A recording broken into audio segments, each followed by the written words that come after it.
watching a lot of YouTube videos about challenges that other authors are doing, like the 5 a.m. challenge, the writing the book backwards challenge, and I've been really enjoying them. So I thought, why not be evil and make one of my own?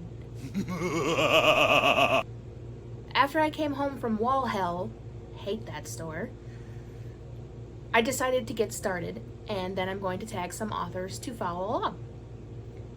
So what the point of this challenge is we're going to go back. Well, first let me tell you what it's called. It's called the Rewrite Your Worst Challenge.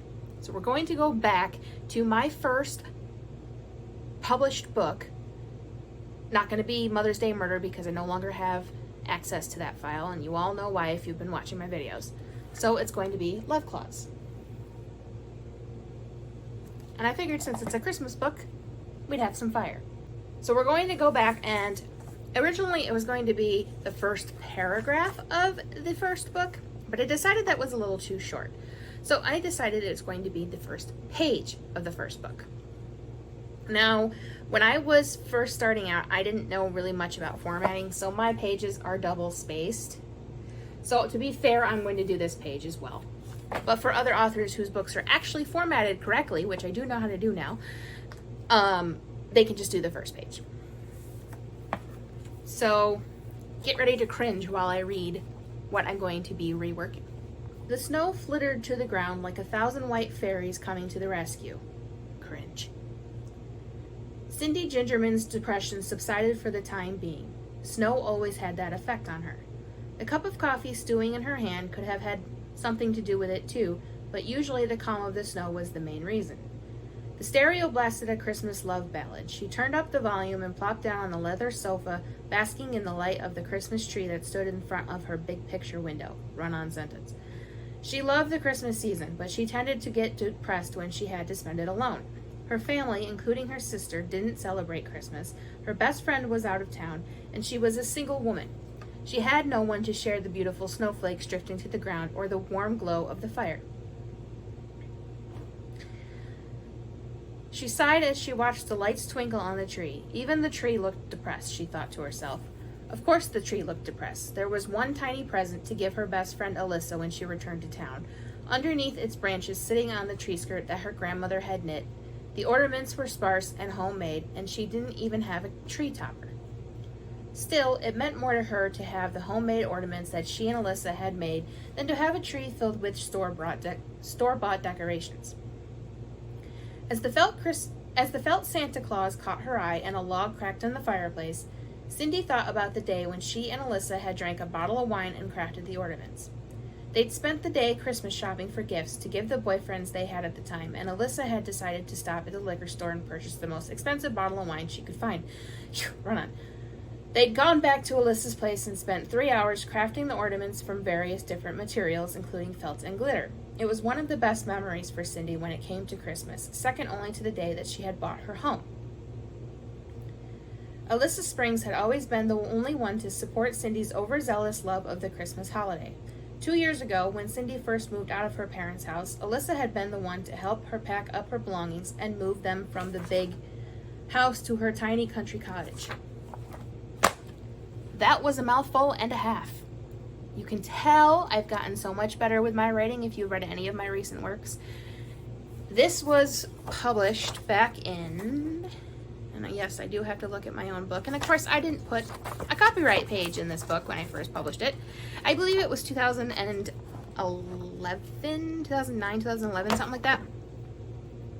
So it was quite a few years ago. Now, aside from the run-on sentences and the obvious way overdone alliterations, I've noticed as I read this that there were several spots where it was very telling versus showing, and it was very listy. And what I mean by that is if you put each sentence in bullet points and it doesn't change the story, it's listy. And there'll be more about that on my editing video on Thursday. So the next step is to take these 2 pages and rewrite them. Because I only have this in paperback version now because of a computer crash that happened years ago, I do not have the electronic file anymore. I'm going to have to retype this whole thing. So I'm going to do that and come back. All right, I have it all typed up. It is 421 words. As I was typing, I also noticed that there was a lot of punctuation and everything that was wrong. Way wrong. Can't believe that this book is so horrible. But besides that, I noticed a lot of things that I already am going to change. So I'm going to get started. And we're going to see how this goes.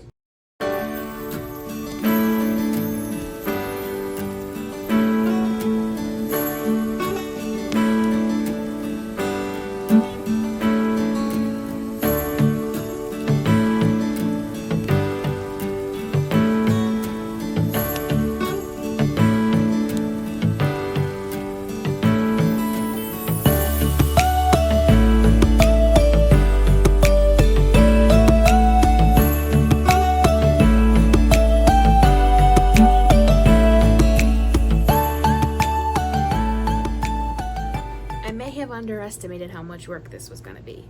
Either that or I'm just taking it way too seriously. I'm actually even rearranging paragraphs.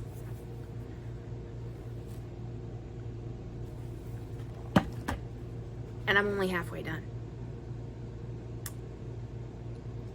I'm not sure how this is going to go. See you in a couple hours.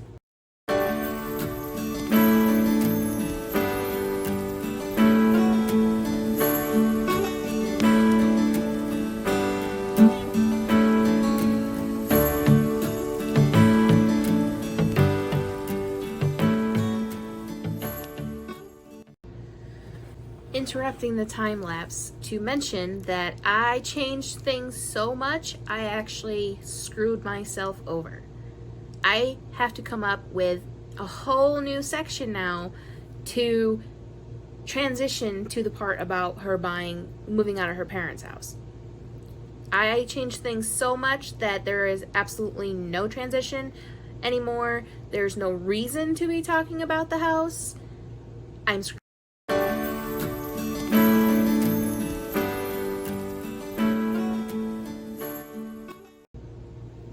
Alright, once I figured out the transition, I was able to finish, and it is now 558 words.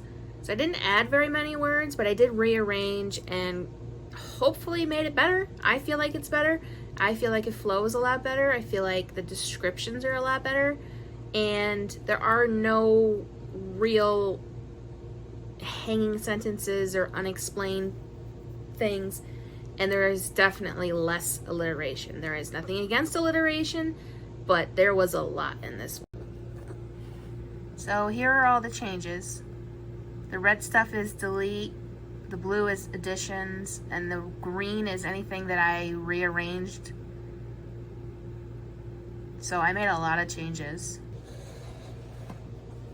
This is the new first page of Love Clause.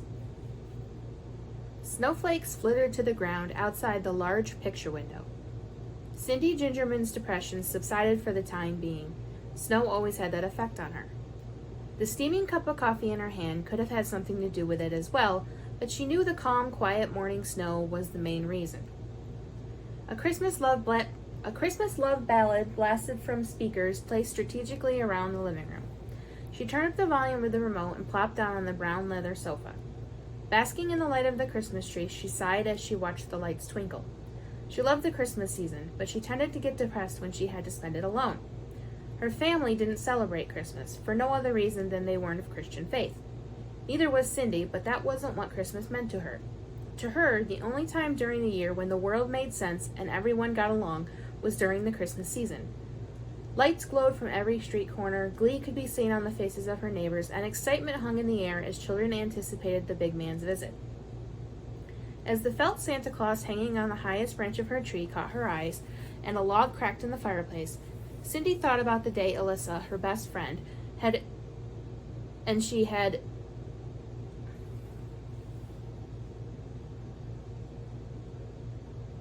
made a mistake there. Here we go. As the felt Santa Claus hanging on the highest branch of her tree caught her eyes at a log cracked in the fireplace, Cindy thought about the day Alyssa, her best friend, and she had crafted every ornament currently displayed against the greenery. They'd spent the day Christmas shopping, and Alyssa had decided to stop at the liquor store and purchase the most expensive bottle of wine she could find. They'd gone back to Alyssa's place and spent 3 hours gluing felt and glitter together. Their fingers were covered in glue, and Cindy had found a plastic eyeball on her pants 2 days later, but it was one of Cindy's best Christmas memories. Alyssa was spending her holiday with her new boyfriend and his family, and Cindy had no one with which to share the beautiful snowflakes drifting to the ground or the warm glow of the fire. It was the loneliest Christmas Eve she'd ever experienced, and her depression was only getting worse. Even the tree looks depressed, she thought to herself. Of course the tree looked depressed. There was only one tiny present for her best friend underneath, sitting on the tree skirt that her grandmother had knit. The ornaments were sparse and homemade, and she didn't even have a tree topper. Still, it meant more to her to have the homemade ornaments that she and Alyssa had made than to have a tree filled with store-bought decorations. And it was the first tree Cindy had ever had. There was never one while growing up, and money was too tight for the first year she had lived alone to even consider getting an artificial one, let alone a real pine tree. Alyssa had offered to buy one for her. While Cindy had been appreciative, she declined, because the newly independent woman she was wanted to do everything for herself.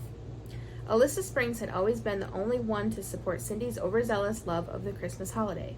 2 years ago, when Cindy had first moved out of her parents' house, Alyssa had been the one to help her pack up her belongings and move them from the big house to her tiny country cottage. I really enjoyed this challenge, actually, and I'm hoping that everybody else who participates is going to enjoy it as well.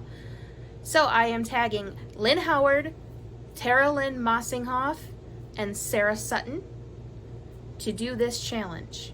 Good luck, ladies. I'll see everybody on Thursday when I talk editing tips.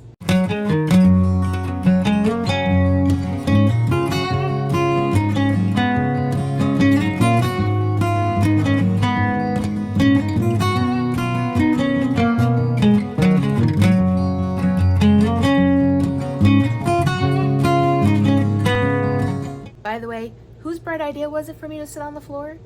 Oh, right, mine.